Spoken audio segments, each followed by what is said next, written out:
My brother laughed when I pulled up in my used sedan, calling it the Secretary Special, completely unaware that my work vehicle is armored by the government.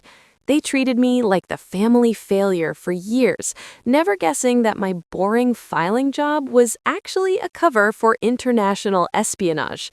My name is Eliana Diaz, and for the last 7 years, I have lived a double life that would make most people's heads spin, balancing the mundane expectations of my judgmental family with the weight of national security resting on my shoulders. To understand why the events of last weekend were so cataclysmic, you have to understand the Diaz family dynamic. In my family, your worth is directly correlated to your job title and your annual bonus. My father founded a logistics empire that moves freight across 3 continents. My mother is a high society philanthropist who treats charity galas like tactical military operations. My older brother, Mateo, is a venture capitalist who talks about disrupting markets while sipping $50 scotch. And then there is my younger sister, Sophia, a corporate lawyer who bills her time in 6-minute increments and wears suits that cost more than my first car. And then there was me, Eliana, the disappointment, the one who, according to them, settled. After graduating with top honors from the university they approved of, I disappeared into the bowels of the federal government. To them, I am a low-level administrative assistant at the Bureau of Archive Management, a wonderfully boring and entirely fictitious agency designed to deflect curiosity. I told them I filed tax compliance forms and organized dusty records in a windowless basement. I told them I make $45,000 a year and have good dental benefits. They bought it. They bought it because it fit the narrative they had constructed for me since I was a child, that I was the quiet one, the passive one, the one without ambition. In reality, I'm a senior intelligence officer with a clandestine service clearance level that would require me to imprison my family if they ever saw my actual badge. I speak 4 languages fluently. I specialize in counterterrorism finance and digital espionage. While Mateo is disrupting markets, I am disrupting funding networks for warlords. While Sophia is arguing over contract clauses, I am negotiating hostage releases in hostile territories. My used sedan is equipped with run-flat tires, bulletproof glass, and a secure satellite uplink in the glove box. But to them, I was just Eliana, the girl who couldn't afford a Tesla. The mockery was constant, a low-level background radiation that I had learned to ignore. It usually peaked during our mandatory monthly family dinners at my parents' sprawling estate in Connecticut.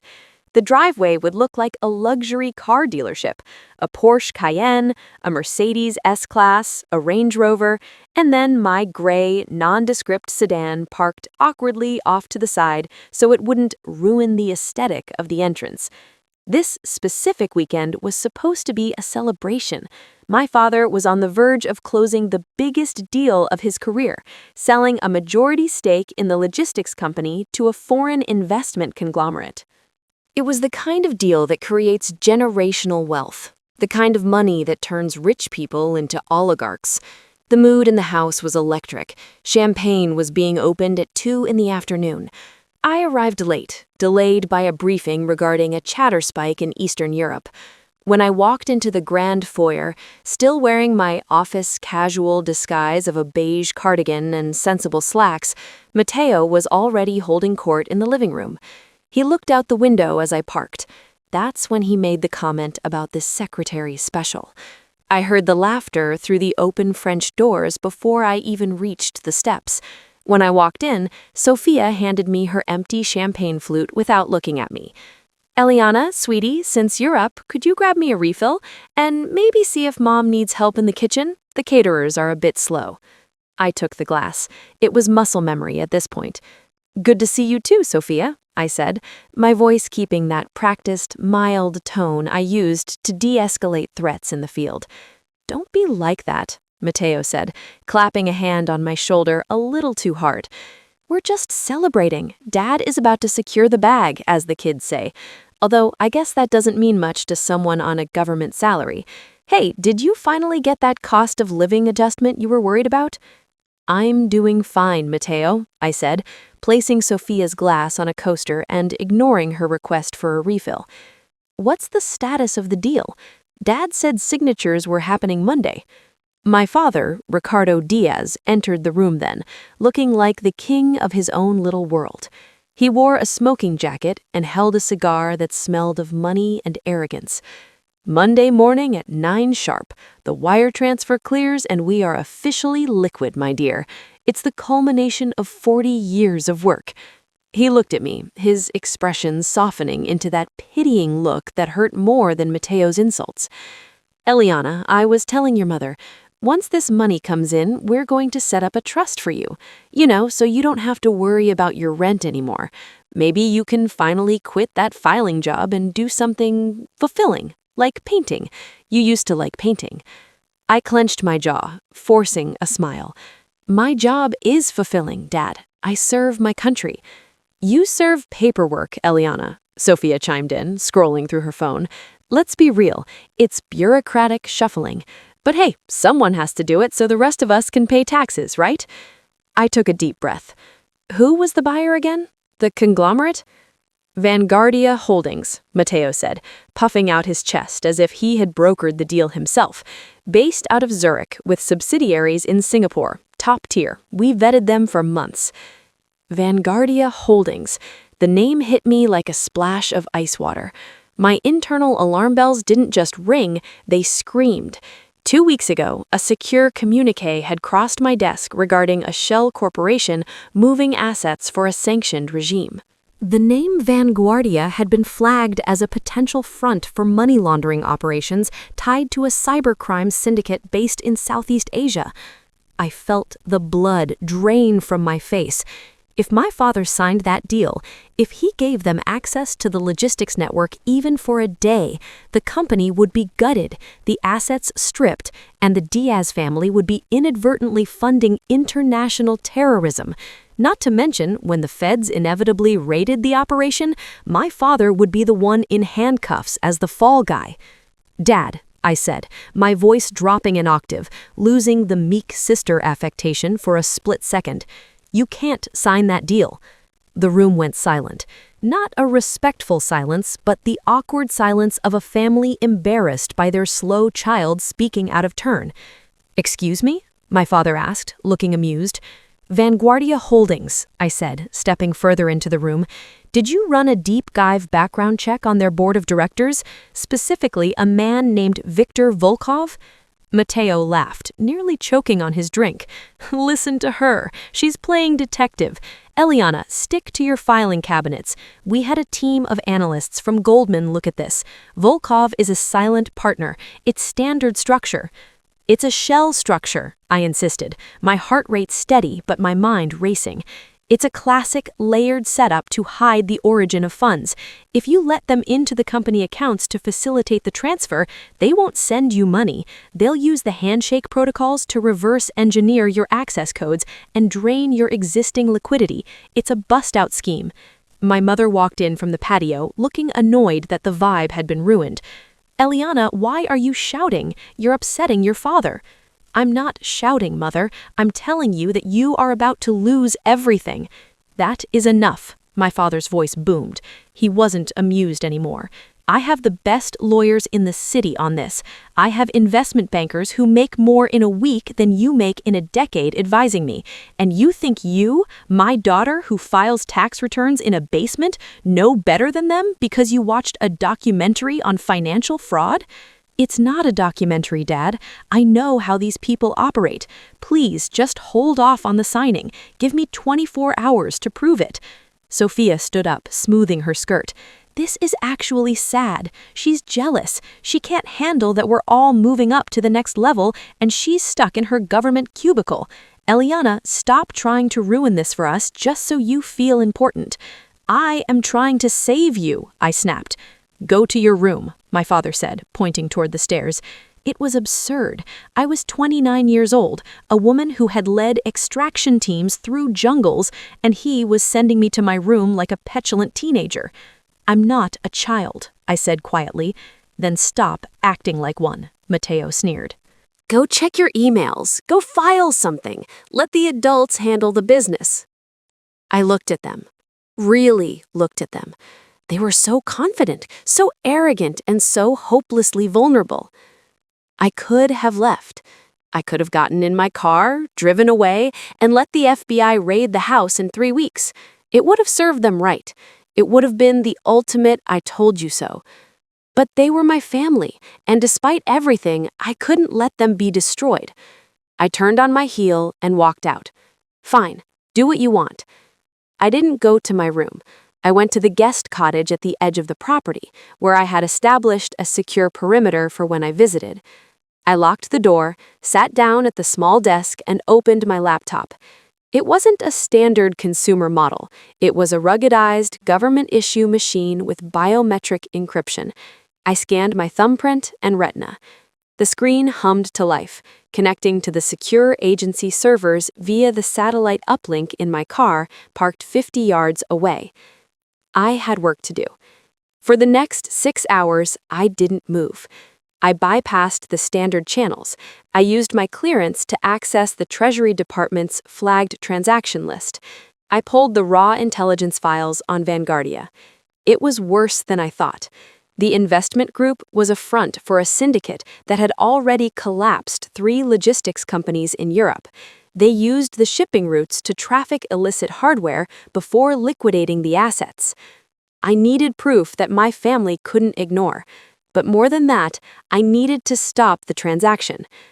The problem was, the signing was scheduled for Monday morning, but the preliminary data breach, the digital handshake between the companies, was scheduled to open tonight at midnight. That was the vulnerability. Once that breach opened, the malware would be injected. I looked at the clock. 10 p.m. I needed authorization to intervene on a domestic corporate matter. That required a judge or a direct order from a deputy director. I picked up my secure phone. "This is Agent Diaz, ID 49 Alpha Echo, Priority 1. Get me Director Hayes." The voice on the other end didn't ask questions. "Hold for the director." 30 seconds later, the gruff voice of my boss filled my ear. "Eliana, it's Saturday night. You're supposed to be on leave." "Sir, I have a situation read regarding the Vanguardia file. Target is domestic. It's my father's company." There was a pause. "The logistics firm?" "Diaz, you know the protocol. You can't operate on family matters."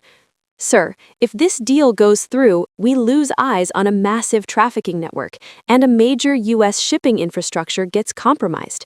I'm not asking to save my dad's money. I'm asking to stop a national security threat. I need an emergency freeze on those accounts, and a tactical team to secure the data breach." Hayes sighed. He knew I was right. "If you're wrong, Diaz, you're done. Badge on my desk." "I'm not wrong, and I need a protective detail. The syndicate has on-site fixers. If the deal is blocked, they might try to physically coerce the keys." "You think there are hostiles at your parents' house?" "I think the lawyers coming for the signing tomorrow might not be lawyers, and if I brick their digital access tonight, they're gonna come looking for the source." "All right, I'm spinning up a team from the New York field office. ETA 40 minutes. You have authorization to engage cyber countermeasures. Do not, I repeat, do not blow your cover unless necessary for survival." "Understood. Diaz out." I hung up. My hands were steady. I typed a rapid sequence of commands into the terminal. I wasn't just blocking the deal, I was rerouting their intrusion attempt into a honeypot server. When they tried to access my father's accounts at midnight, they would instead download a tracking worm that would expose their entire network to the agency. I watched the progress bar. Countermeasures active. Now came the hard part. Waiting. At 11:45 p.m., the house intercom buzzed. It was Mateo. "Eliana, Mom says come back to the main house. We're opening a bottle of the 1995 vintage for the midnight toast. Try not to be a downer." "I'll be there," I said. I holstered my service weapon, a compact Sig Sauer that usually lived in a locked safe in my trunk, and tucked it into the waistband of my slacks, pulling my cardigan down to conceal it. I grabbed my phone and headed up the lawn. The main house was glowing with light. I walked into the library where the family was gathered. They looked flushed and happy.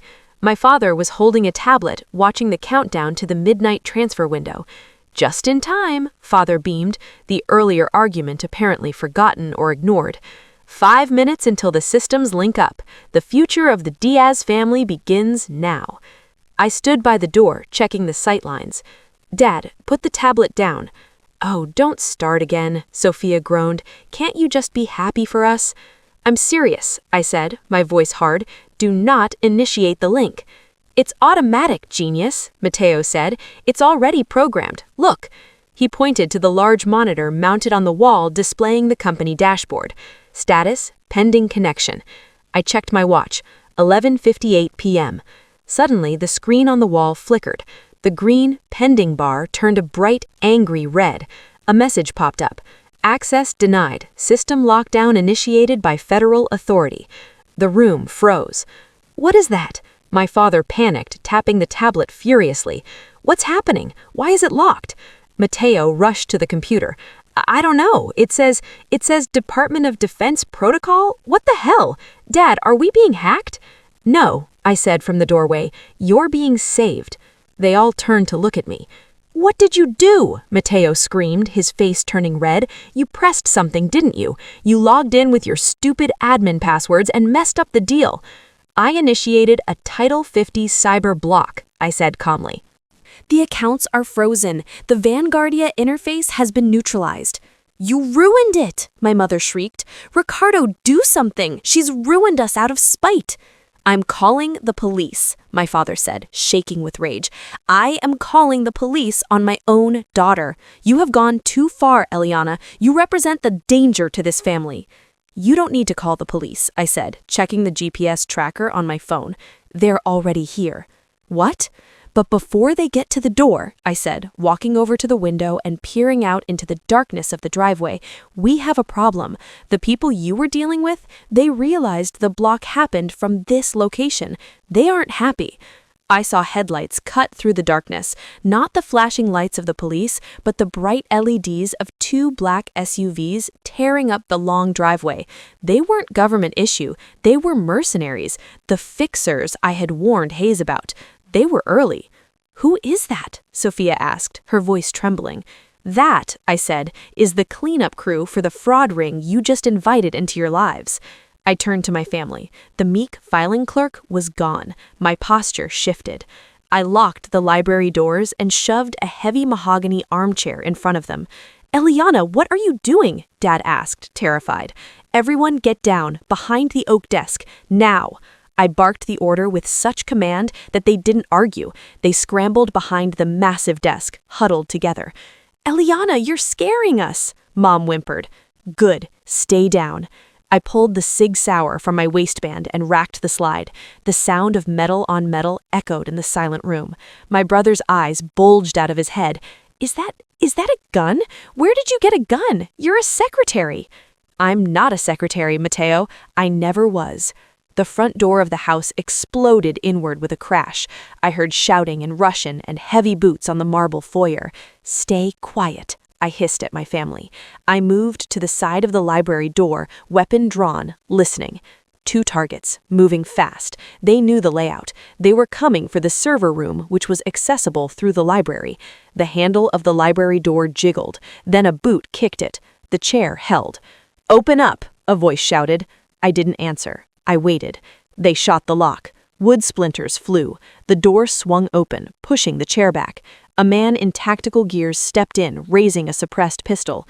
He never saw me. I stepped out from the shadows, firing 2 controlled shots into his center mass. He dropped. The second man behind him raised a rifle, but I was faster. I dove behind the leather sofa, firing as I moved. My round caught him in the shoulder, spinning him around. He fell back into the hallway. I scrambled to the doorway, weapon trained on the hall. The second man was groaning, trying to reach his rifle.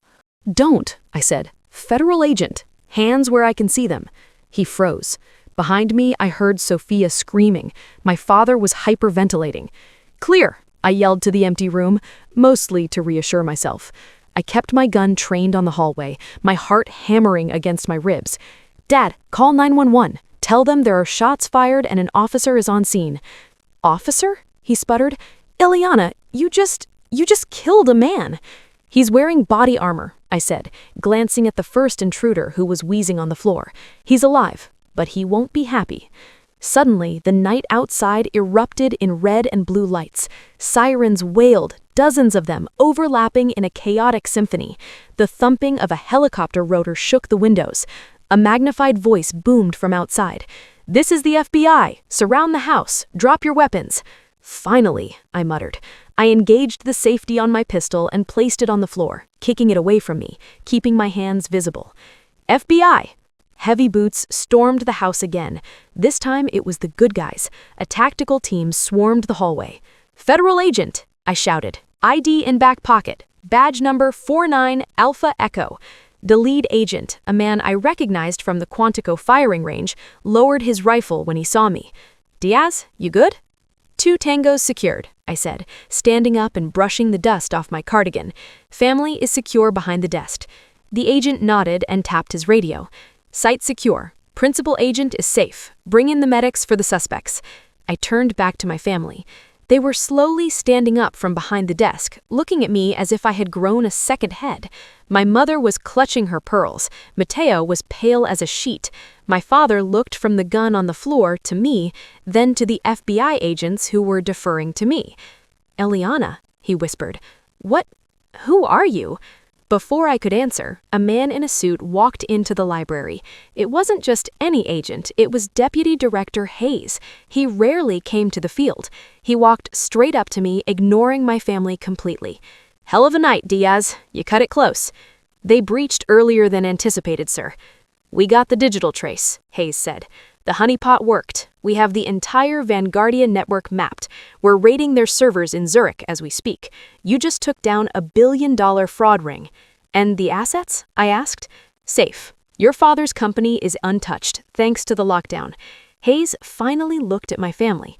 He looked at my father, who was trembling. "Mr. Diaz," Hayes said, "I suggest you thank your daughter. She's one of the best intelligence officers I have. If she hadn't violated protocol to intervene, you'd be destitute and likely in federal prison by morning." The silence that followed was heavy. "Intelligence officer?" Mateo squeaked. "But she drives a Corolla." Hayes laughed, a dry, humorless sound. "That Corolla has a level 4 armor rating and can withstand an EMP blast.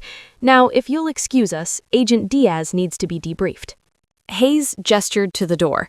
"We have a chopper waiting on the lawn to take you to DC. The briefing starts in 2 hours." I looked at my family one last time. The mixture of shock, awe, and shame on their faces was something I would never forget. "I have to go," I said. "I'll send a cleanup crew for the rug." I walked out of the library, flanked by federal agents. As I stepped onto the front porch, the cool night air hit my face. The driveway was a sea of flashing lights. My secretary special was sitting there, surrounded by black government SUVs. I didn't look back. The aftermath. The next few weeks were a blur of legal proceedings and debriefings. The Vanguardia scandal made international news. The Diaz Logistics Company was cleared of any wrongdoing, solely because of my intervention. The investors were indicted on charges ranging from wire fraud to funding terrorism. I didn't speak to my family for a month. I stayed in a safe house in Virginia while the heat died down. When I finally agreed to meet them, it was on my terms. I drove up to the estate on the Sunday. This time, I didn't park on the side. I parked my sedan right in front of the door, blocking Mateo's Porsche. They were waiting in the living room. The dynamic had shifted so drastically it was palpable. There were no cutting remarks, no requests for coffee. "Eliana," my mother said, standing up nervously. We made lunch." "I can't stay long," I said, remaining standing. "I have a flight to London tonight." "London?" Sophia asked. "For work?" "Yes, classified." My father cleared his throat. He looked older, humbled. "Eliana, we don't know what to say. All these years, we treated you like a failure," I finished for him. "Yes," he admitted, looking down. "We were blind. We measured success by money and titles, and we missed the fact that you were doing something more important than any of us could imagine. You saved us. You saved the legacy." "I didn't do it for the legacy," I said softly. "I did it because you're my family, even when you're terrible." Mateo stepped forward. He looked awkward. "The car, the armor, can I see it?" I couldn't help but smile. "Maybe next time, Mateo."